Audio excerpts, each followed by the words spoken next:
Welcome to the deep dive.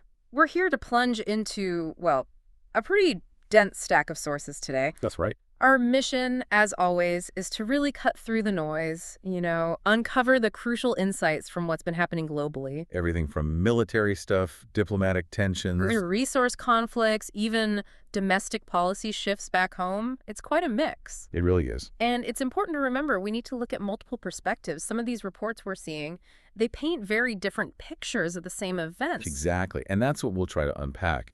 Show how these seemingly disparate events are actually connected. Revealing these bigger patterns, power, sovereignty, the constant struggle for influence, for resources. It's all linked. Okay. It's fascinating, really, how a shift in one place can ripple outwards, affecting energy prices, maybe even the phone in your pocket. That interconnectedness, it's vital to grasp. And a perfect example, maybe, of those conflicting narratives is Ukraine right now. Our sources are showing this really stark contrast in reports about recent drone attacks on Russian territory. Okay, what are we seeing? Well, Ukraine's intelligence, they're claiming their drones hit a big oil pumping station in Bryansk Oblast. Bryansk, right near the border. Exactly. Specifically, the UNECHA station, which is apparently part of that huge Transneft Druzhba pipeline network. Huge is right. That's, 9,000 kilometers long? Something like that, yeah. And supposedly used to supply Russia's defense industry. So a strategic target, potentially. That seems to be the claim. They say the attack was coordinated with their armed forces, aiming right at Moscow's war revenue. Did they give specifics on the station? Yeah. The UNECHA station handles transport for 2 pipelines, massive annual capacity, like 60 million metric tons, and it's only about 60 kilometers from the border. A large fire was reported, too. Okay, so Ukraine's narrative. A significant hit on critical energy infrastructure, weakening Russia's war machine. That's their side. But then you look at Russia's account. Completely different story. Right, the Russian Maidan T's news agency. They reported intercepting and destroying 46 Ukrainian drones, not just over Bryansk, but all over. 46, that's a high number. Where else? They list 15 over Bryansk, 11 over Volgograd, 7 over Rostov, 5 over Krasnodar, plus more over Belgorod, Voronezh, Crimea, even the Sea of Azov. So their story's all about successful defense, air defense doing its job. Exactly. And what's really striking is their damage reports. They don't mention any oil facility hit. Not a word. So what do they report? They talk about damage from intercepted drones, debris falling. Like in Volgograd, debris hit a 16-story apartment building. Oh, wow. Residents evacuated. Yep, 14 needed temporary housing. And in another place, Isla, debris fell in yards, damaged windows, a roof, cut a power line, a van caught fire. But quickly controlled, they said. Yeah.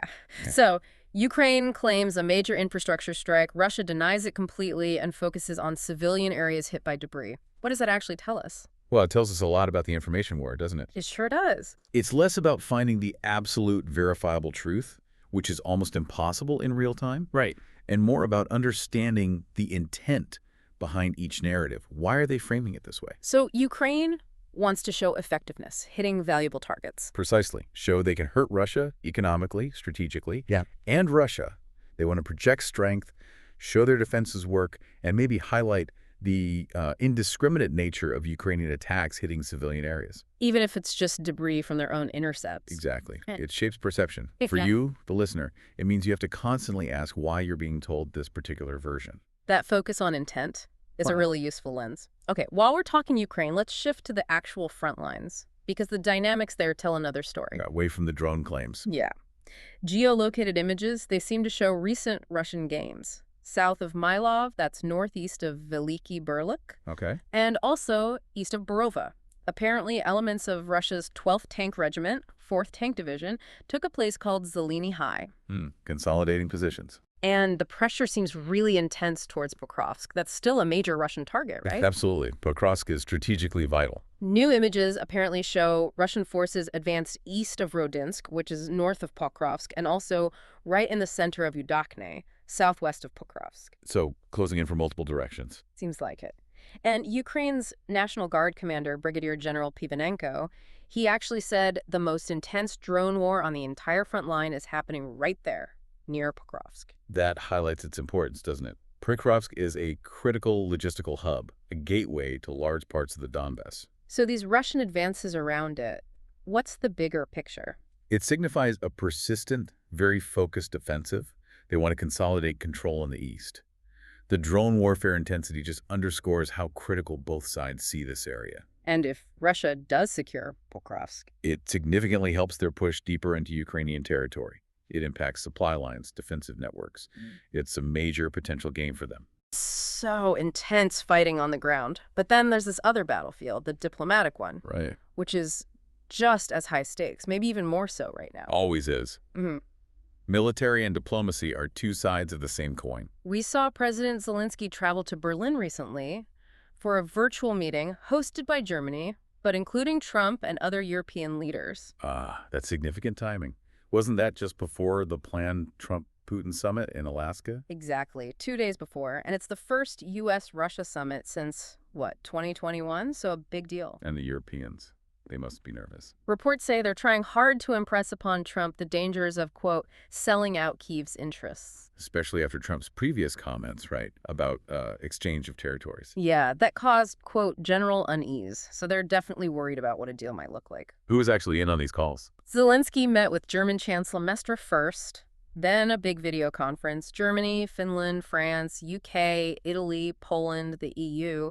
NATO Secretary General Mark Rutte was there too. And then Trump joined. Then Trump and Vice President Vance joined the call later. It sounds like Europe is trying to present a really united front. They are. Sources say European leaders are, quote, treading on eggshells to avoid irritating Trump. A delicate balance. Very. They keep welcoming his efforts, but stressing that, quote, no agreement on Ukraine can be made without Ukraine's participation.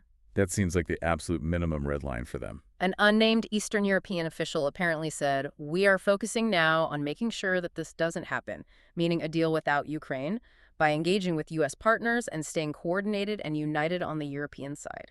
So lots of back-channel work, trying to keep everyone aligned.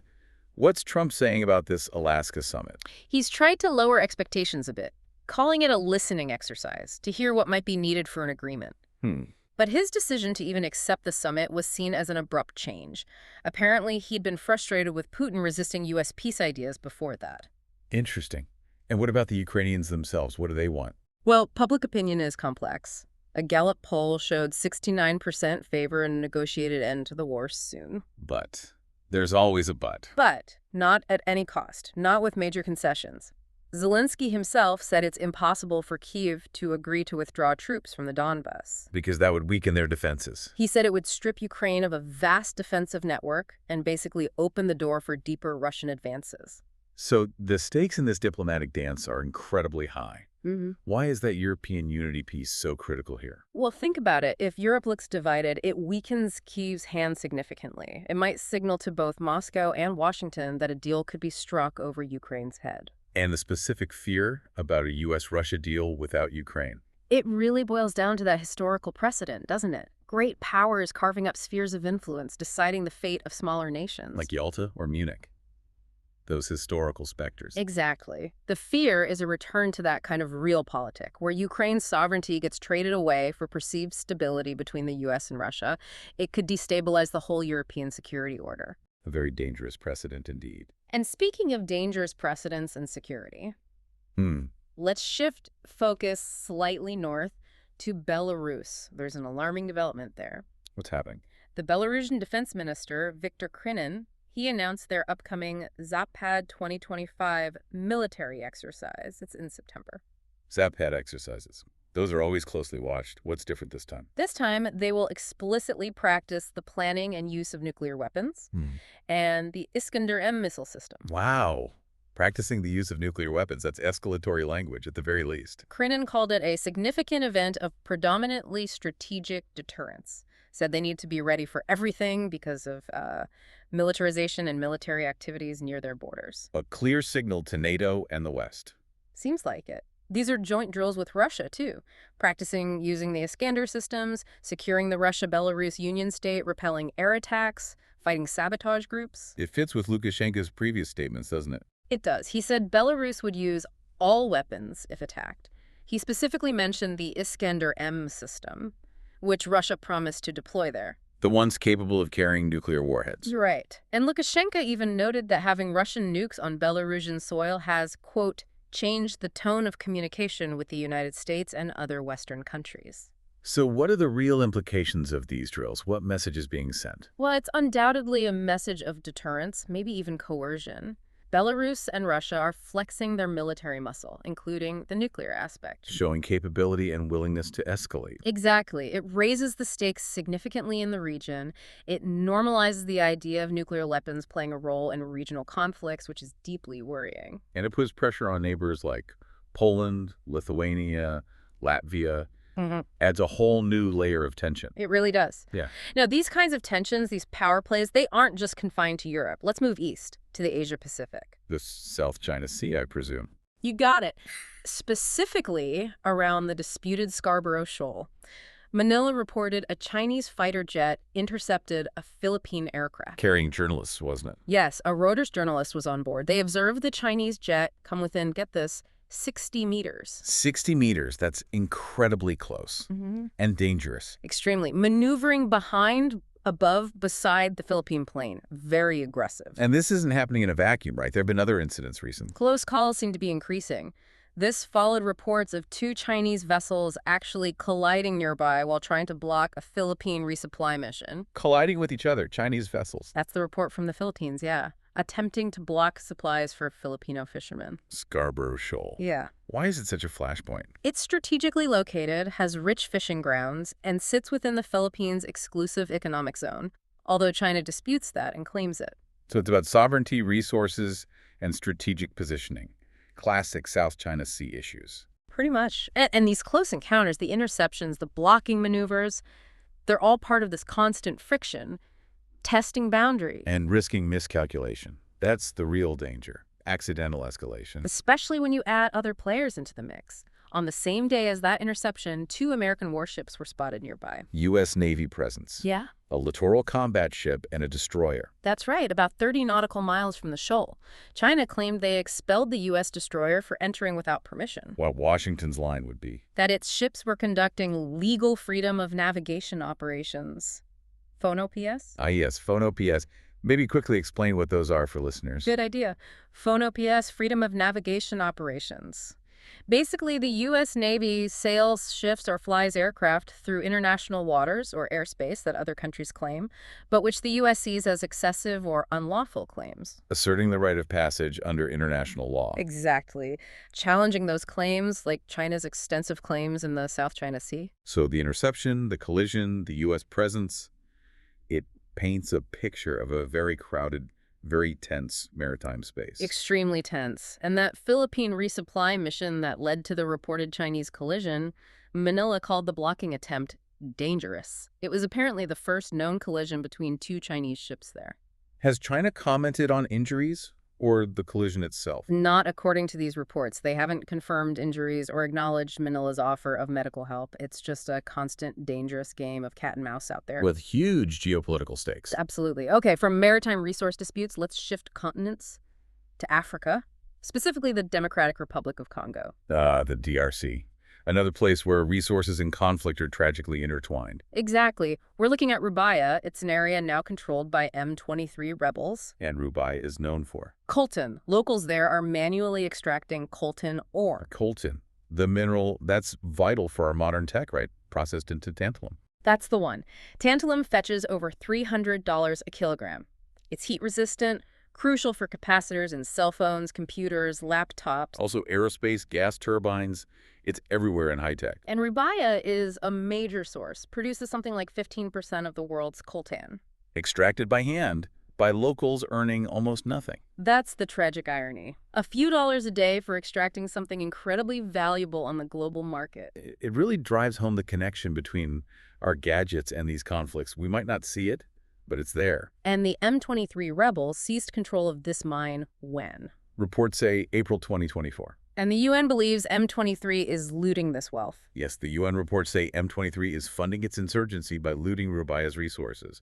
And they also mention alleged support from the Rwandan government for M23. Rwanda denies that, of course. They do. What do the rebels themselves say their goal is? The M23, they're heavily armed. They claim they want to overthrow the government in Kinshasa and protect the Congolese Tutsi minority. And they've been capturing more territory. Yes, more mineral-rich areas in eastern DRC just this year. So explain this interplay. Resources, conflict, foreign influence. How does it all work in the DRC? Why is coltan so central? Well, coltan's immense value directly fuels the fighting. It gives groups like M23 the money to buy weapons, pay fighters, sustain their operations. So the resource itself becomes the engine of conflict. Precisely. And the extraction method, often dangerous manual labor under poor conditions, traps locals in poverty. Their land's wealth doesn't benefit them. It benefits armed groups and, arguably, international corporations further down the supply chain. A vicious cycle, the resource curse, they call it. Exactly. Global demand for tech, inadvertently, or sometimes quite directly, fuels instability and humanitarian suffering. It's a complex and deeply troubling connection. Okay, let's bring this deep dive back closer to home. To the United States, Washington, D.C. specifically. That's happening in D.C. We have reports describing a major political crisis, sparked by former President Trump mobilizing federal forces in the city. Federal forces, how many? Around 800 National Guard members and 500 federal agents. The stated reason: to combat crime. Okay. But why is that controversial? Isn't tackling crime usually, well, expected? The controversy stems from the timing and the data. This mobilization happened when official numbers actually showed a sharp decline in crime in D.C. Violent crime reportedly at its lowest level in 30 years. Lowest in 30 years. Yep. And they send in the National Guard and federal agents? That doesn't immediately add up. Exactly. Critics immediately drew comparisons to Trump's reaction to the January 6th Capitol events. Where he called the rioters very special. Right. Compared to this massive show of force for a city with declining crime rates. How did the local D.C. government react? Mayor Muriel Bowser condemned it strongly, called it an authoritarian impulse. She said, quote, "We are not 700,000 scoundrels and vandals." A clear pushback against federal overreach. Definitely. The White House reported about 850 officers took part in what they called a massive police operation, making really 24 arrests. 24 arrests with 850 officers in the National Guard. That's the figure reported. So the intervention's been widely condemned by critics as an authoritarian power grab. Undermining local economy. Yes, and potentially diverting attention. There were allegations it was meant to shift focus from other political issues, like the Jeffrey Epstein case files emerging around that time. So what are the real political implications here?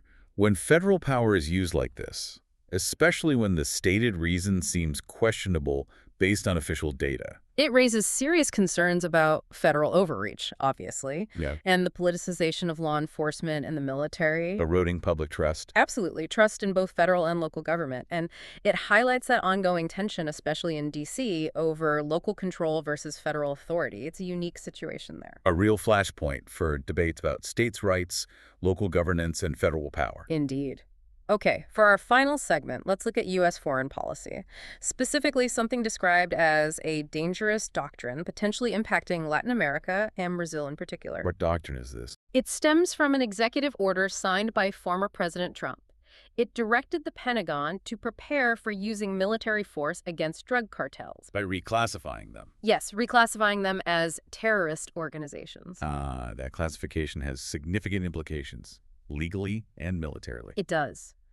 And the U.S. has apparently pressured Brazil to do the same with its own major criminal groups, like the PCC and Comando Vermelho, CCV. And how has Brazil responded to that pressure? They've firmly resisted. Brazil sees that terrorist group label not just as a formality, but as a direct invitation for intervention. Intervention, meaning U.S. military action. That's their fear. That agreeing to the classification opens the door to military cooperation that could eventually mean U.S. operations on Brazilian soil, undermining their sovereignty. So Brazil's refusal is about protecting its national autonomy. It seems to be a central point of dispute. They see it as potentially leading down a very slippery slope. And the justification used for this policy shift in the U.S. Sources describe the rhetoric as powerful and alarmist, taking a complex issue, public safety, health, economics, and framing it as an existential threat that requires a military solution, possibly a foreign one. But does history support that approach? The war on drugs. That's the critical point raised. Decades of the war on drugs, billions spent, countless lives lost in Mexico, Colombia, Central America. And the drug trade continues. Crime hasn't been eradicated. Exactly. The argument is it failed to address the root causes, like the huge demand for drugs within the U.S. Instead, it sometimes just served other purposes. The sources suggest it often legitimized interventions and maintained a U.S. military and intelligence footprint in the region. So the idea of potential U.S. military action in Brazil without Brazil's consent, how is that being framed? As the materialization of the Monroe Doctrine, the Roosevelt Corollary, and the Big Stick for the 21st century. Wow, invoking the Monroe Doctrine. That's heavy historical baggage. Reasserting the idea of Latin America as the U.S. backyard. That's the implication. For Brazil, accepting this classification, potentially allowing U.S. intervention. Sources say they fear it means risking giving up sovereignty, returning to a kind of colonial status. A status where an outside power dictates internal security.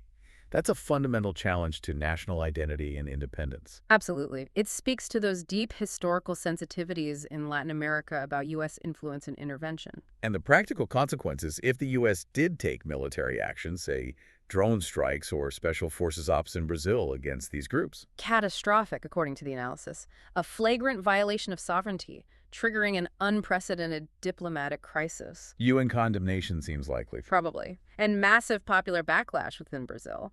Plus, the sheer difficulty and danger of operating in dense urban areas. Inevitable civilian casualties. Almost certainly. Which could further destabilize things and, ironically, might even strengthen the criminal groups by letting them play the nationalist card against an invader. So it highlights just how complex these sovereignty issues are, especially when dealing with transnational problems like drug trafficking.